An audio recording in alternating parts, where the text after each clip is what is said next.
Hi, my name is Gerhard Gschwandtner and welcome to Selling Power's Daily Report.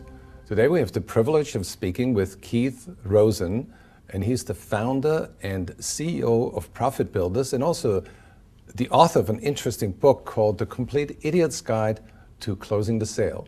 Welcome, Keith. Thank you, Gerhard. Can you walk us through the steps of the sales process? Sure. Let's focus on the three areas that salespeople struggle with the most. There's the opening, of course, the cold calling and getting the appointment. Then, of course, there's delivering the presentation and, of course, closing the sale. What about time management? Well, my philosophy around that is when you look at those three components, all roads lead back to time management. Okay, let's start with cold calling. Sure. When it comes to cold calling, Gerhard, let's face it, that's the one thing that salespeople struggle with the most. They look at that phone and that phone weighs about 1,000 pounds and they just can't seem to get it off the receiver and close to their ear. When it comes to that cold calling, what I find is that the biggest challenge that salespeople have is that they make the sales process about them. Now, when you look at on a general level, there's two people involved in the sales process. There's you and there's the client. Now, on a logical level, when I ask the question, who's the sales process about?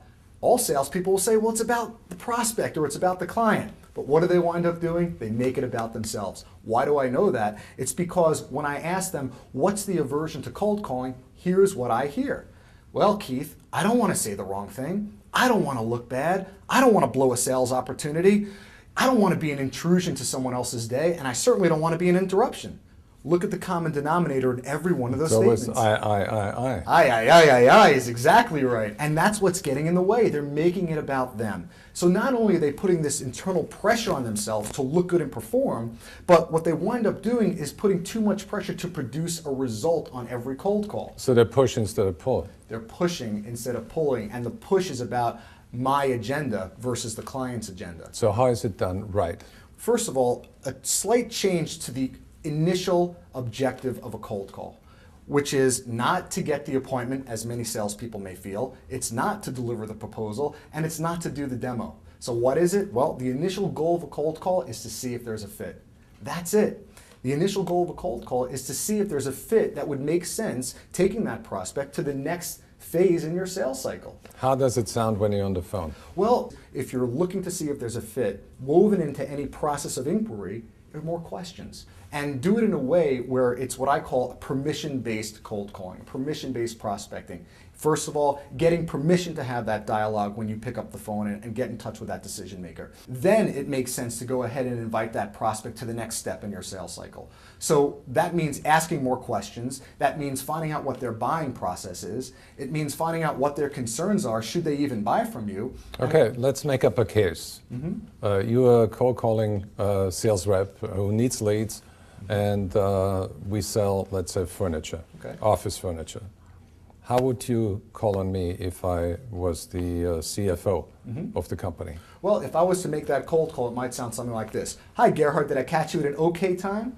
All right. Now, notice what I just said. I said okay. I didn't say good, and I didn't say bad.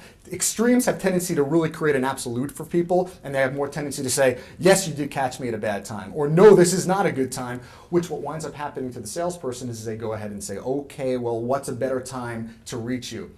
Look at what they've just done, Gerhard. They've hung up the phone hard enough to get that person on the phone. Now you're going to put yourself in a position to have to try to call them back and get in touch with them.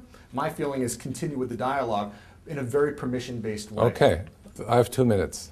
Great, Gerhard. I'm sure you're busy and I want to respect your time, so I'll be brief. The reason for my call is this. We work with companies like yours to increase your sales by as much as 64% while reducing your sales cycle by as much as 50%.